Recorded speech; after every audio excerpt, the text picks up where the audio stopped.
दिवाली की सफाई चली। एक अमीर घर की महिला ने अपने किचन से सभी पुराने बर्तन निकाले।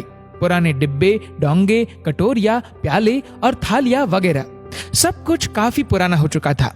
फिर सभी पुराने बर्तन उसने एक कोने में रख दिए और नए लाए हुए बर्तन लाइन से रखकर सजा दिए। बड़ा ही लाजवाब लग रहा था अब किचन।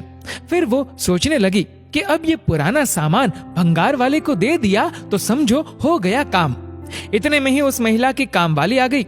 दुपट्टा खोसकर वो फर्श साफ करने ही वाली थी कि उसकी नजर कोने में पड़े हुए पुराने बर्तनों पर गई और बोली, बाप रे मैडम, आज इतने सारे बर्तन घिसने होंगे क्या? महिला बोली, अरे नहीं, ये सब तो भंगार वाले को देने हैं। कामवाली ने जब ये सुना तो उसकी आंखें एक आशा से चमक उठी और फिर बोली, मैडम, अगर आपको ऐतराज ना हो तो ये एक पतीला मैं ले लूं। साथ ही साथ में उसकी आंखों के सामने घर में पड़ा हुआ उसका खराब टूटा फूटा इकलौता पतीला नजर आ रहा था। महिला बोली, अरे एक क्यों, जितने भी उस कोने में रखे हैं तू वो सब कुछ ले जा, उतनी भीड़ कम होगी। कामवाली की आंखें फैल गई। बोली, क्या सब कुछ? उसे तो जैसे आज अली बाबा की गुफा ही मिल गई थी। फिर उसने अपना काम फटाफट खत्म किया और सभी पतीले, डिब्बे और प्याले वगैरह सब कुछ थैले में भर लिए और बड़े ही उत्साह से अपने घर की ओर निकली। आज तो जैसे उसे 4 पांव लग गए थे।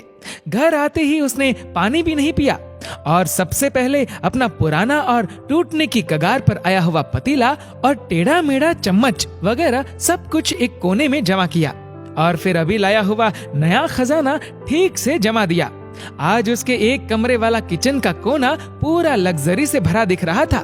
तभी उसकी नजर अपने पुराने बर्तनों पर पड़ी और फिर खुद से ही बोली, अब ये टूटा फूटा सामान भंगार वाले को दे दिया तो समझो हो गया काम।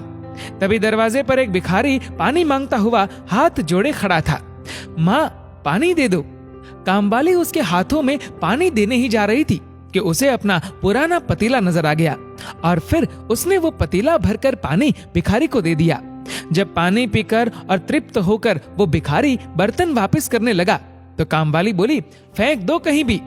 वो भिखारी बोला, तुम्हें नहीं चाहिए क्या, मैं रख लूं मेरे पास? कामवाली बोली, रख लो और ये बाकी बचे हुए बर्तन भी ले जाओ। और फिर उसे जो कुछ भी भंगार लगा वो सब उसने भिखारी की झोले में डाल दिया। वो भिखारी बहुत खुश हो गया। जो कभी जमीन में अखबार रख के मैले हाथों से खाना खाता था, उसके पास आज टेढ़ी मेढ़ी चम्मच और एक मुड़ा हुआ पतीला था। आज उसकी फटी झोली लग्जरी दिख रही थी। लग्जरी क्या है, सुख किसमें है, ये हर किसी की परिस्थिति पर निर्भर होता है।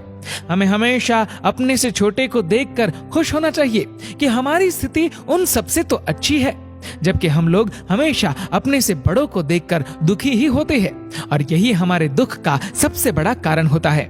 अजीब है ये जिंदगानी भी, कोई तो सोच रहा है धनतेरस पर कितना सोना खरीदना है और कोई सोच रहा है सर्दियां आ गई कहाँ सोना